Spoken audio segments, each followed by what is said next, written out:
mootummaan Pakistan gara warra Iiraan irraa murtiilee lola kana dhaabuu irratti tan revise taate takka agartee tan warri Iiraan irra deebi'anii ilaalanii dabarsan jechuudha.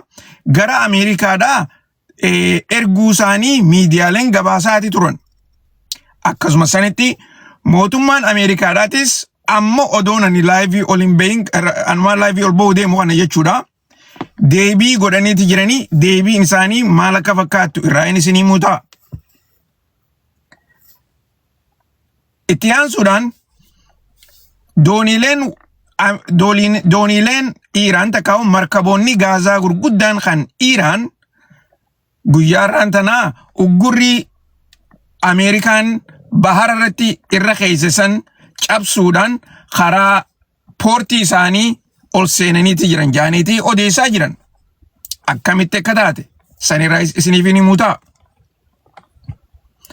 Akkasuma sanitti guyyaa kaleedhaa leegoon tan gartee warreen leegoo amma dura isinii himaa ture san tan garee warra Iiraan taate haalata mootummaan Iiraan dhaamsa itti dabarsituu fi akkasuma sanitti inumaatu gartee propagaandaa ajaa'iba itti ooftu kana keessatti guyyaa kaleedhaa viidiyoo addaa tokko gadhiisaniiti jiran.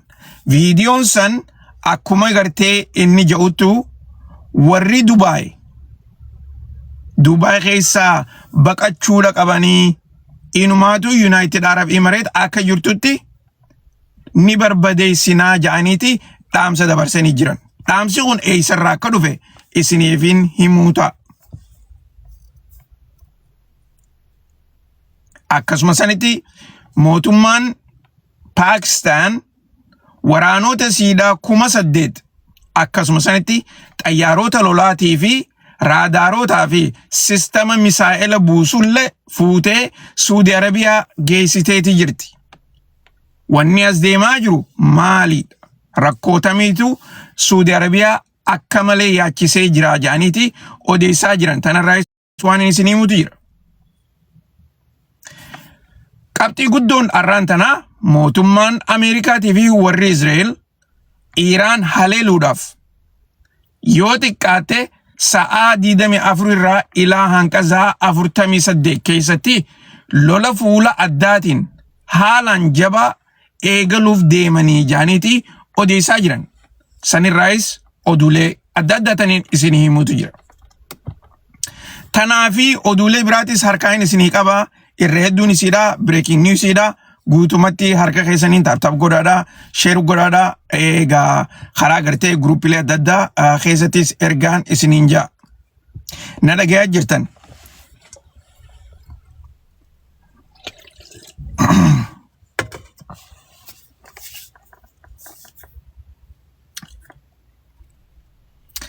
Na dhagayaa jirtan, okay.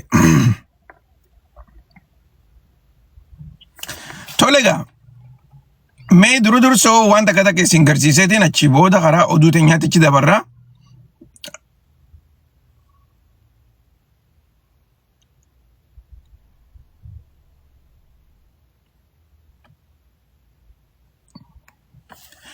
Dursoo breaking newsiin dubbi himaa paarlaamaa Iiraan kan ta'e Mohammad Jalabaaf akkuma garteena duuba gartan kanatti mootummaan Iiraan hujii biraa kan nuudhaafiif isa kana akka ergamaa biyya Chaayinaadhaa godhuudhaan aangoo itti ida'aniifiiti jiran jaaniiti odeessaa jiran. Akkana jechuun isaanii Mohammad Jalabaaf biyya Iiraan bikka bu'ee ambaasaadara odoon taane ambaasaadara olitti waan hariiroodhaa daldala waraana akkasuma sanitti guutumatti waan Iiraanii fi Chaayinaa jidduu jirtu akka hordofutti aangoo kannaniif jaaniiti odeessaa jiran. Aangoon tunigaa amma dura namni gartee qabaachaa ture Rabbi rahmataa godhuu fi Ali Laarajaaniidhaati.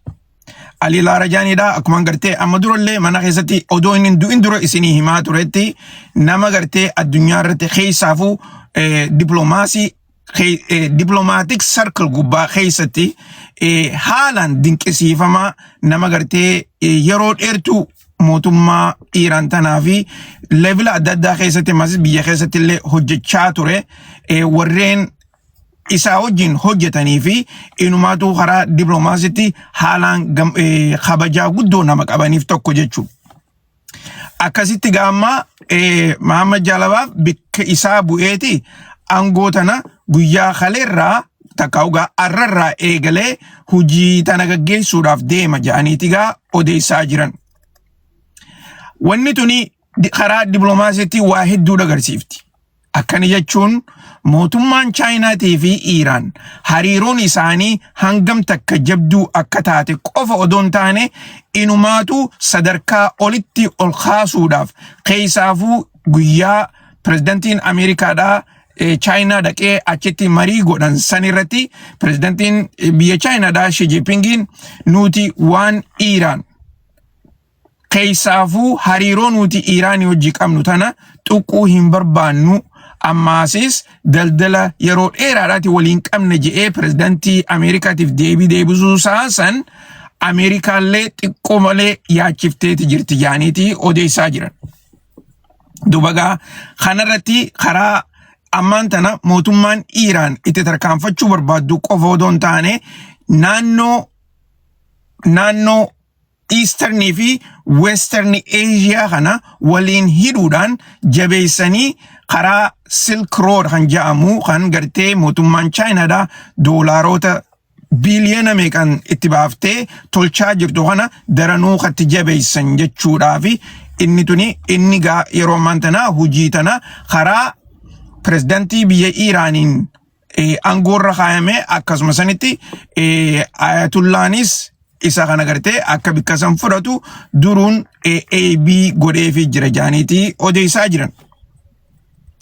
Oduu itti aantu keessatti tan ajaa'ibaa taniin gartee isinii himuu barbaadu.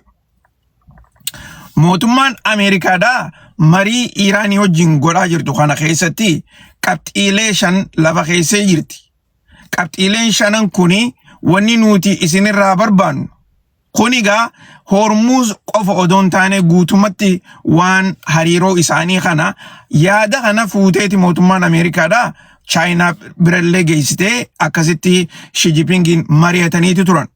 Garuu Xi Jinpingiin talolaatis akkasuma sanitti waa'ee Hormuzis nuti keessan seennu kuni gartee sovereignty takkaa'u gartee walabummaa biyya Iiraanii wajjin waa walitti dhaabbatuuf jecha walabummaa biyya takkaa seennee yaada keenya irratti hin kennannu takka ammoo diiguudhaaf irratti hin hojjennu jechuudhaan jalaa diida jaaniitii odeessaa jiran.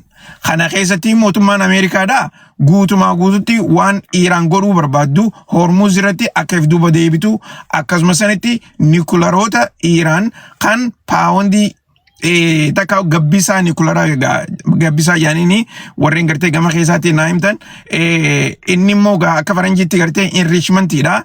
Enrichmentii kana yoo xiqqaate kiiloogiraama 400 ol mootummaan Iiraan biyya keessaa baasuu qabdi jaaniiti gaa mootummaan Ameerikaa dhiyeessaa jirti. Akkasuma sanitti horii keessan kan baankiilee addunyaadhaa garagaratti qabamee jiru kanarraa parsantii takkaa'uu 25% qofa isinii gadhiifnaa jechaani jirti. Qabxiilee 3 tana qofallee odoon taane gaa qabxiin 2 maasitatti daamtu saankshiina gaaza gartee akka isaan hin gurguranne akka godhan kana akka irraa haasan. Akkasuma sanitti guyyaa arraan tana gaazonni Iiraan kan gartee isin gurgurachaa jirtu kan mootummaan Ameerikaadhaa 7-4 dura akka gartee saankshiina irra deebisan san haareete maasis uggurrii takka gartee saankshiina kanarraa haasaniiti jiran. So kuni oduu ammaan tana gadhiifamaa jirtu breaking news dha kuni mootummaan Iiraan akka barbaadutti gaaza siidhaa gurgurachuudhaaf teessii jechuudha. Karaa barbaaddeen karaa gartee bahara qofa odoon taane karaa barbaaddeeni gaaza isaanii kana gurguratan. Akkasuma sanitti mootummaan Ameerikaadhaa qabxiileen tuni gaata 5ffaadhaatti taniin isinii himu mootummaan Ameerikaadhaa gumaa isiniif hin kafallu jetteeniiti deebii deebistee jirti jechuu. Akkasitti gaa qabxiileen shanen gartee mootummaan Ameerikaadhaa lafa keessa tuni gara Iraan dheeyxee jirti. Mootummaan Iraan ammoo tanaaf deebii gootee jirti isiniin jechuudhaaf. Deebii san itti dhufuudhaaf teenya.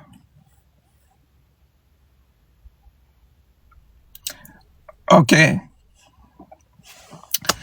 Guyyaa kaleedhaa duroonnan garagaraa karaa United Arab Emirates seenuusaa akkasuma sanitti bikka takkaa fi lama haleelullee irraa daggabaasaniiti turan anilleen karaa Facebookitiin maxxanseetiin ture. Garuu akka gartee mootummaan United Arab Emirates jechaa turtetti duroonnan kun karaa dhihaatirraa hin dhufanii jaaniiti dubbatan. Dubagaa warreen maappii naannoo sanii hordofanii fi akka gartee political analysistoonni isaanii akka jaanitti dhiharraa nu dhufe hogguu jaan biitii isaan dura dursoo Iraan irraa haasawtiin jiran jaaniiti gaa Iraan keessaa hambisan. Achi booda wanni isaan dubbatan yoo gartee Iraan hin taane Iraan sila dhiharra hin jirtu warreen dhiharra jiru Saudi Arabiyaa, Kuwait, akkasuma san Iraq biyyoottan sadeen kana keessaa nu haleelan jechuu isaaniiti. Akka gartee ammaan tanagaa hariiroon isaanii deemaa jirtutti dhugaa biitti sadeenuu isaanii wajjin fuula takkarra hin jiran takkaa'uu karaa dippiloomaasiitti nagee walii hin qaban. Deemtee garuu immoo akka beekametti diroononni kuni Iraq irraa dhufanii jaaniiti gartee boodarra oduuleen garagaraa mirkaneessiteeti jirti. Gareeleen warra Iraan deeggaran tan adda taniin amma dura isinii himaa ture san mootummaa United Arab Emirates, Saudi Arabiyaa akkasuma san naannoo biraatillee biyyoottan diinaatti waan laalaniif jecha haleellaa garagaraa irra godhuudhaaf tattaafatanii turan guyyaa kaleedhaa.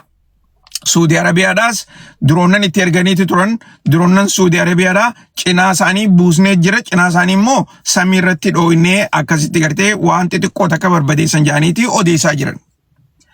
Gara United Arab Emiratesin nuti yeroo gabaabduu keessatti deebiin goonaaf jechuu isaanii malee inumaatu diroonnan isaan nutti erganirraa yoo xiqqaate habbaa 5 buufneeti jirra. Habbaan tokkollee nun dhooyne jaaniiti gaa isaan ibsa baasaniitu turanii garuu immoo viidiyooleen United Arab Emirates keessaa bahe akka agarsiisutti bikka Gaazaa haleelamteeti jirti. Okay?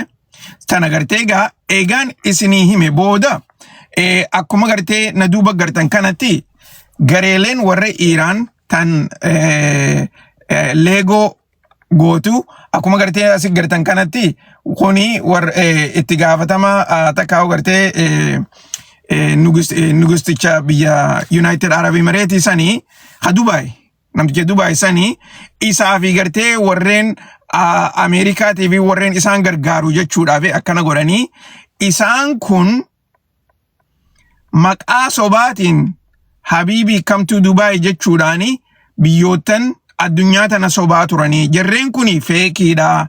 Inumaatu biyya isaanii nageenii hin jiru nillee hin jiraatu jaaniiti gaa isaan kuni viidiyoo kana gadhiisan jechuu. Garuu breaking newsiin ammaan tana isinii himu. Dhaga'uu barbaaddanii? Yoo dhaga'uu barbaaddan mallattoo naa godhaa breaking newsiidhaan isinii himu.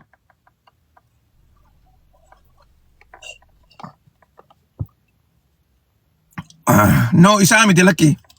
Kuni bin Zayidii miti kuni jaarsa kaani. Bin Zayid qallaadha bar. Jaarsa kaan Dubai moo Abu Dhabi? Abu Dhabi dhaan na fakkaata.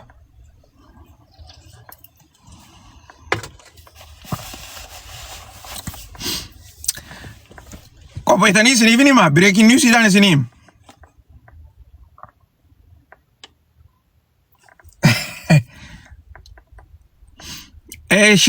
Sheikh wayuma maqaansaa.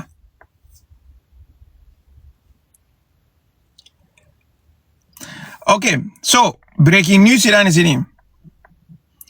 Mootummaan Iraan plaana isaanii kan United Arab Emirates qaban yoo lolli kuni marsaa lamadaatiif kaka'u taate Okay? United Arab Emirates guutuma guututu akka barbadeessuudhaaf ta'an Chinaadhaafis Raashaadhaas itti himaniiti jiran. Irraan isinii deebi'a. Torbaan dabre keessa, torbaan lameen dabre keessa ministartichi haajaa alaa biyya Iiraan Chinaas dhaqee ture, akkasuma san Raashaas dhaqee ture. Kana irraa haasofneeti ture. Kun amma wanni isinii himu kuni breaking newsidha. Yeroo imalaaf walgayiidhaaf biyyoota lameen kana dhaqee isaan lachuutu wanni United Arab Emirates godhaa jirtu kuni waan diina gartee diinni namarra godhu qofa godhaa jiranii nuti nagee biyya teenyaatii fi akkasuma sanitti walabummaa teenyaaf jecha United Arab Emirates tana ni barbadeessinaa jedhanii biyyoota lameen kanatti himaniiti jiran. Jechoota shakkii hin qabne jechuu. Akkana jechuun maal? Clearly akkanatti bika kanaa dhoowine wanni isaan ni dhoowine jedhanii himan keessa bika gaazaa, bika humna kurrentiidha, bika bishaanii guutumaa guututti gartee bika silaa biyyattiitu ni barbaaddu hunda siidhaatu ni barbadeessinaa jechaa jiran. Akka ammaan tanaattu inumaa gartee gaazallee gurgurachuutti hin jiran. Humnootaan gartee bishaaniitii fi gaaza kan LGN gaaza gartee nyaatatti godhatanii fi kan manaan oowwifatan san hunda gartee duraa barbadeessaniiti jiran. Warshaalee almuneemii duraa barbadeessaniiti jiran. Tanaafuu akka malee rakkoo keessa waan jiraniif jecha isaan kun dhugaa mootummaa Ameerikaatii fi warra Israa'el wajjinis hariiroo addaa waan qaban qofa odoon taane waliin hojjetanii Israa'el fi Ameerikaadhaan Iiraan tana irra deebi'aati haleelaa akka jechaa jiraniin ifatti ragaa hundaatu gartee gabbahaa jira.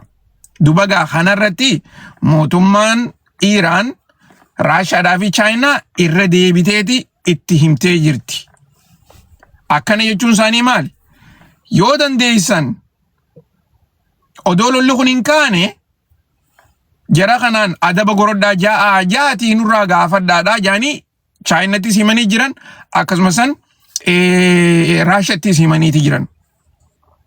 Tana keessa bilbiloonni garagaraa United Arab Emirates fi Chaayinaa jidduuttis godhameeti jira. Karaa ministeerotaatiin akkasuma sanitti karaa olaantoota gartee pireezidantittiinis. Mootummaan Raashaatis akkasuma sanitti foreign ministertichi Sergey Lavrov torbaan dabree hogguu biyya Hindiidhaa ture marii godheeti jira. Akkasumatti egaa Puutinis MBZ wajjin bilbilaan haasaweeti jira. Wanni irratti haasawan kun hundinuu waan amma Iiraan isaanitti himatte kana jechuu. Okay? Kana akkasitti quba qabaadha. Rakkoo hamtuutu gartee isaan kana jidduu as deemaa jira.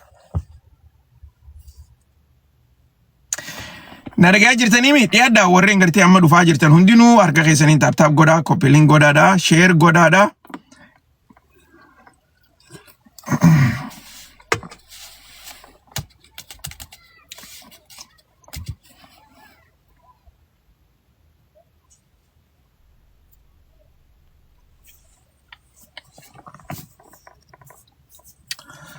So, tana isinii meetiin jira?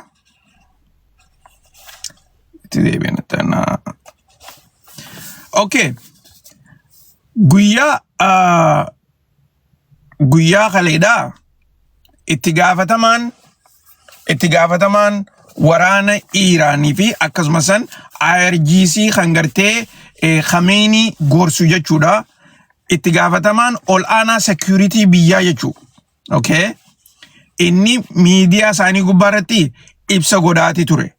Akka gartee inni haasoo godhaa ture sanitti mootummaan Ameerikaadhaa lola ammaan tanaa marsaa lamadaa tana kaasuudhaaf haalaan hojjechaa jiraatullee biyya keessatti deeggarsa hin qabanii. Akkasuma sanitti mootummaan Ameerikaadhaa karaa koongiresiitiinis karaa ummataatiinis deeggarsi silaa isaan barbaachisu horiin silaa isaan barbaachisu hundinuu akka gartee hin kennamneef godhaati jiran jaaniiti o isinni kun gartee akkasitti haasawaa jira.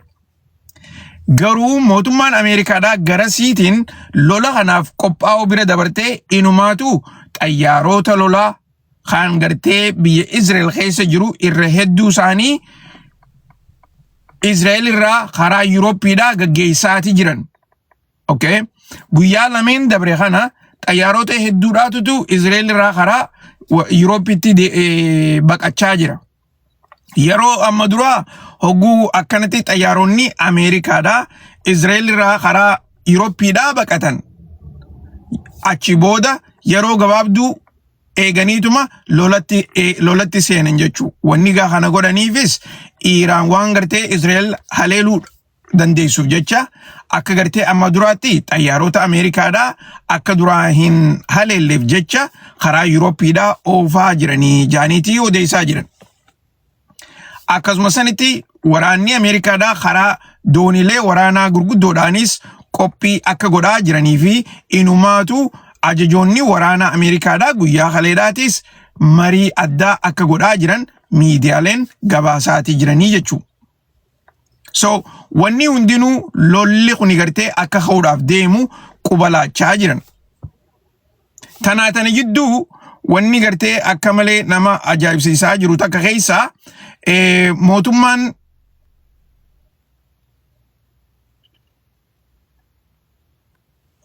mootummaan Pakistaan gargaarsa Saudi Arabiyaadhaaf godhuu irratti wanni isiin gartee ammaan tana godhaa jirtu keessaa waraanan isaanii 8,000 guyyaarraan tana akkasuma sanitti xayyaarota lolaatii fi raadaarota misaayila buusuu fi akkasuma sanitti misaayilota gartee arkuu danda'u hunda guuranii karaa Saudi Arabiyaadhaa geessaa jiranii jaaniitii odeessaa jiran.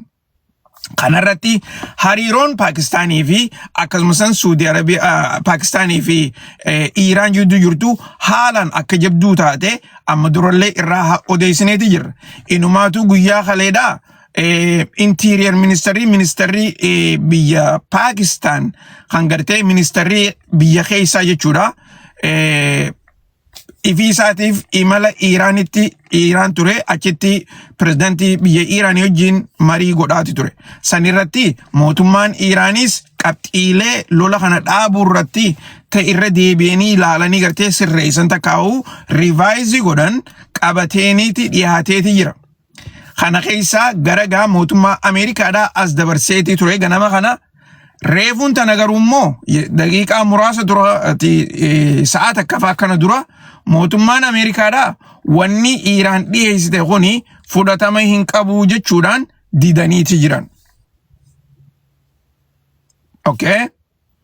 Wanni Pakistaan ganama kana dhiyeessite san Ameerikaan ammaan tana nu biratti fudhatama hin qabu sirreessuu qabdanii jechuu qofallee odoon taane irra deebi'anii enrichmentii nuclearaa san kiiloomeetira kan kiiloo 400 haga'u baaftanii nukkannuu qabdanii. Akkasuma sanitti horiin nuti isiniif kenninu takkaa'u kafalliin nuti isinii goonu takkallee hin jirtu maallaqa keessan kan ilaamaan tanaa qabamee jirurraa 25 qofa isinii kennina jechuudhaan reefuun tana waanuma gartee amma dura jaansan irra deebi'anii jechaa jiran. Tanaafuu jijjiiramni tokkollee hin jiru jaaniiti odeessaa jiranii jechuudha. Okay?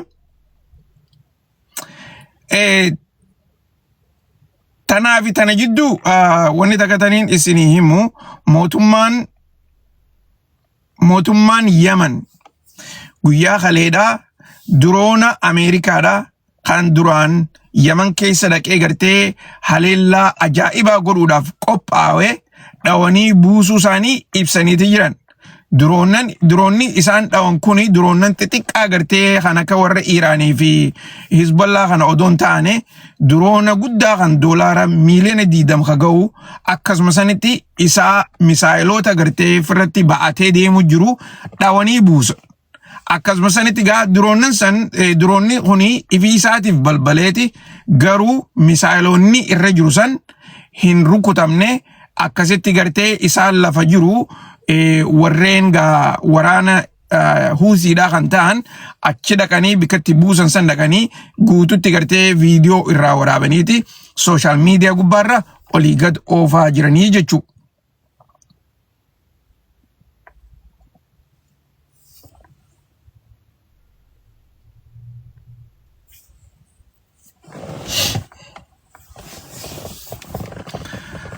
Dubaga oduu takka ta'an ajaa'ibaa taniin isinii himu pirezidantiin Ameerikaadhaa torbaanuma dabre kana biyya Chaayinaadhaa akka ture hundi keessanuu quba qabdanii irraayis haasofneetu turre garuu hoggaa gartee isaan galuudhaaf gara Ameerikaadhaa deemuudhaaf qophaa'an ajaja addaa tokko mootummaan Ameerikaadhaa warreen gartee delegeeshina warreen pirezidaantii wajjin biyya san dhaqe hunda isaanii warreen gaa oofishaalota irraa eegalanii akkasuma sanitti warreen keessummaa ta'anii afeeraman hundi isaaniitu hogguu walgahii akkanaa tanarratti hirmaatan akkasuma sanitti keessaafuu gartee isteet diinar irratti hogguu hirmaatan mootummaan gartee hoosti gootu giiftii kannitiif giiftiileen kan namtuuf tuni meeshaalee irraa elektirooniksii irraa akkasumatti gartee takkaa'uu gartee waan barbaadan waan silaa gartee jarri kuni akka hariiroon isaanii waliin jabaattutti giiftii adda addaati kannamaaf.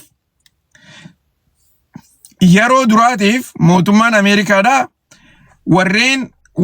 warruma gartee delegeeshinaa kana hunda isaaniitiinuu meeshaalee mootummaan Chaayinaadhaa kanniteef takkaa'uu giiftii mootummaan Chaayinaadhaa kanniteef takka isiitu akka gartee xayyaara Ameerikaa xayyaara Air Force waan akkan korsiifne hundumaa akka gartee achumatti Chaayinaa keessa gatanii biraa deeman. Inumaa yoo danda'ame gaarbeeja keessatti illee akka facaasanitti gartee ajaja irra dabarsaniiti turan. Yeroo hedduu hoggaa gartee wanni kanaatu ni dalagamtu takka wal amantii hin jirreetu mul'ata.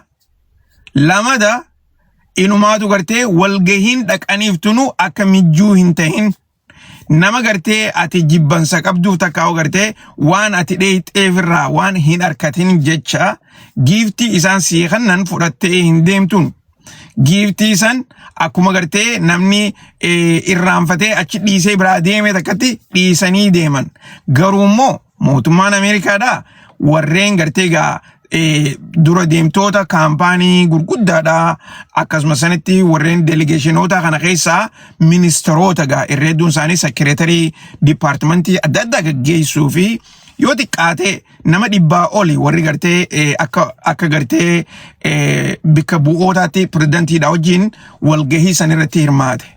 Jarreen san hundinuu giiftiilee kannamteef takka isaanii gartee akka hin fidanne dabarsuun kuni namni ammaan tana ifatti gartee jala deemanii dhugumatti walgahiin Chaayinaa hojii gaggeeffamaa turte san akka yaanne daran hamtuudha.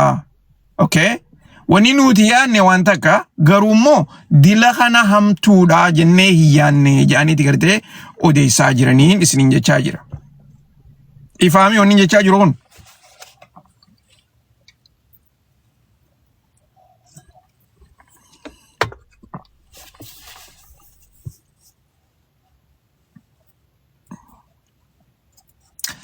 Diada warri amma dhufaa jirtan oduurra jirra. Cinaan gartee oduu jajjabduun cinaan takka isin dabartee jirtee garuu booda oguu gartee laayivii karaa yuutuubiitiin keenyu achirratti daawwachuu ni dandeessan takka dhaggeeffachuu ni dandeessanii. Dhugumatti gartee wanni deemaa jirtu tuni waan addaati. Namni hedduun ammallee walgahii Chaayinaatti gaggeeffamte tana torbaan lamadaatiif irraa haasawaati jiran. Maaliif guyyaa jimmataatiis guyyaa khamisaatis akka malee irraa haasawaati turanii garuu immoo arrallee miidiyaaleen gurguddaan addunyaadhaa walgahii tanarraa haasawaati jira. Walgahii san keessatti jecha tokkootu jira kan pirezidantiin Chaayinaadhaa itti fayyadame kan gartee Thucydides trap jaaniini. Thucydides trap jechuun gabaabinatti gaafa gartee dur warreen Greece takkaa'ugaa Greek kuni yeroo mootummaan lama humniti lama tan xiqqoo malee gartee wal dorgommiirra turte. Amma takka gartee bira dabaraa jirti takka immoo kufaa jirtu jechuudha. Sanirratti nu cinaa hin dhaabbatinaadha. Atense nu cinaa hin dhaabbatina takka immoo nu dura hin dhaabbatinaadha gabaabinatti. Okay? Nu dura hin dhaabbatinaadha. Yoo nu dura dhaabbatan isinitti jabaatti takka gartee rakkoo hamtuutu isinit dhufaadha. San jechuun gara biraatiin yoo gartee guddina keenya kana gufuuti taana jettanii yaaddan taate gabaabinatti karaa lolaatti gartee walitti garagaluun oollu. Saniifuu sanirraa if qusadhaadha jechuu. Afaan biraatti afaan sablatti immoo lolaaf wal sodaachisuudha jedhama. Okay? Jecha sani ammallee miidiyaaleen garagaraa gartee irra deddeebi'anii gaggee irraa dubbachaa jiran karaa adda addaatti hiikaa jiran. Maaliif yeroo dursan mootummoonni gurguddaan tooftaalee adda addaa fayyadamaniiti humniti hundinuu yeroo hundaa gartee impaayeroonni takkaa'uu yeroodha. Impaayerri ni kufa guujaan tanaaf. Impaayeroonni hundinuu ni kufa guujaan gartee seenaadha. Waan seenaarra jiru takka dubagaa impaayera san impaayera biraatutu bikka bu'a.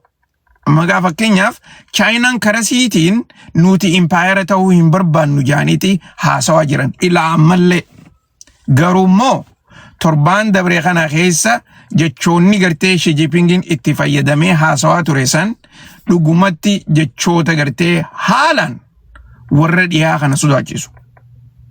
Amma inumaatu jidduu lola Iraan kanallee irraa haasawaatu turre hundi keessanuu arguun dhabdanii yeroo biyyoottan dhiyaa kuni waan Ameerikaan ta'in irra hedduun isaanii Chaayinaa dhaqaniiti achitti gartee rakkoo ammaan tan addunyaa qabate tanarratti Xi Jinping wajjin marii godhuu turan jedheetiin isin himaa ture. Viidiyoolee agartaniit jirtan, footoolee argitaniitu jirtan. Amma immoo yaada san dhugaadhaan mirkaneessaati jiranidha.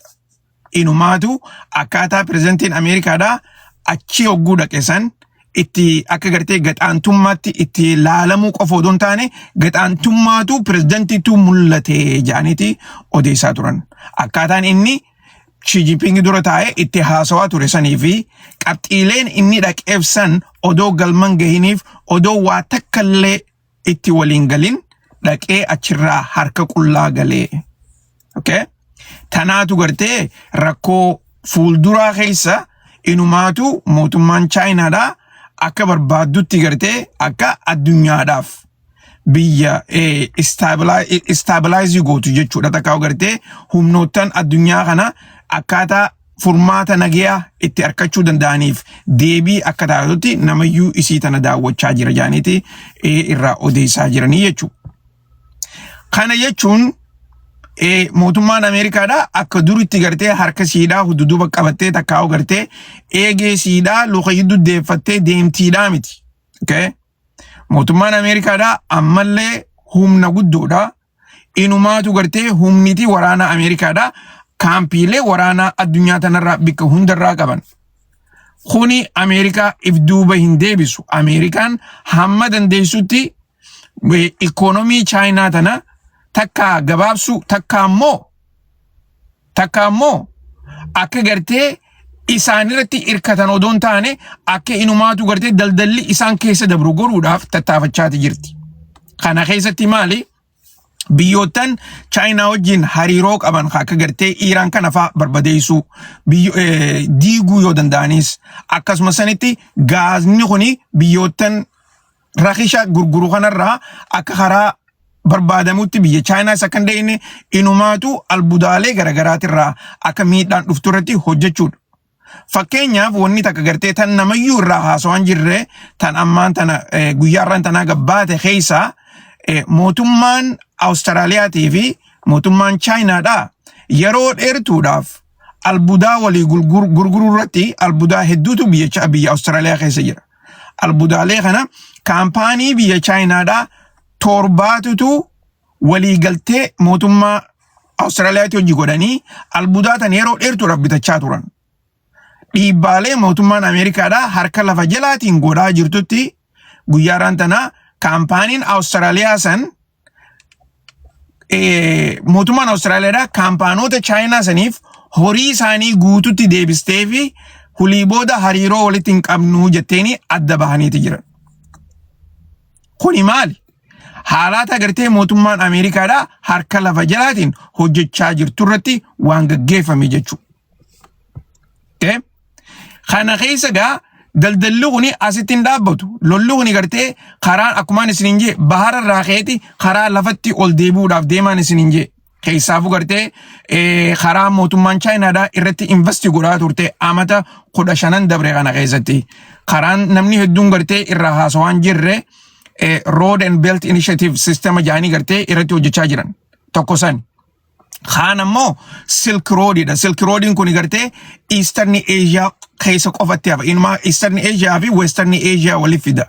Kana keessa biyya gartee akka Pakistaanii fi Iiraan fa'aa keessa jira. Achiin gama gubbaatiin Raashaadhaan gad deebi'ee ilaanqa biyya Chaayinaa keessa seenu jechuudha. Okay? Dubaga kana yeroo biraa gartee irra deddeebinee ni haasofna. Ammaaf hanqa kana quba qabaadhaadhaan isiniin jechuu barbaada.